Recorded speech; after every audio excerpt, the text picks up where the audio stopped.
ምንጩ አይደርቅ ነበር አሉ ነው ሰዎች እሱን ያሙት እየሰደቡት ነው ይሄን እንደ ቀልድ ተናግረው ነው ሰዎች እያወሩ ወደ ነብዩ ሰለላሁ ዐለይሂ ወሰለም ሲመጡ ነብዩ ሰለላሁ ዐለይሂ ወሰለም ትክ ብለው አዩዋቸውና ምን ነው አፋችሁ ላይ ቆራጣ ስጋዎች ያለው ሰው ያ ረሱላህ ስጋ የተገንቱ ምን በለው አጠና አይደለም እንደ ቅድም ወደ ርሶ ቤት ትንሽ ቢበላል ብለን ይላከው አሃ ስጋ ካልበላችሁማ አምታችኋል ማለት ነው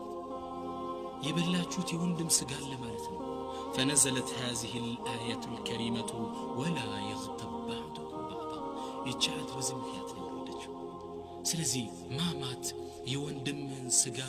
የእህትሽን ስጋ መብላት ስለ አንድ ሰው ክብር ማውራት ማማት እኔ አንድ ብኑ ሰሪን ባልሳሳት ምን ይላሉ እኔ የሚገርመኝ ይላሉ ውሻ የሞተ ውሻን ስጋ ሲበላ ታይቶ አይታወቅ አይደለም እንዴ እህቶች ወንድሞች አይበላም እኮ ድመት የሞተን ድመት ስጋ Likey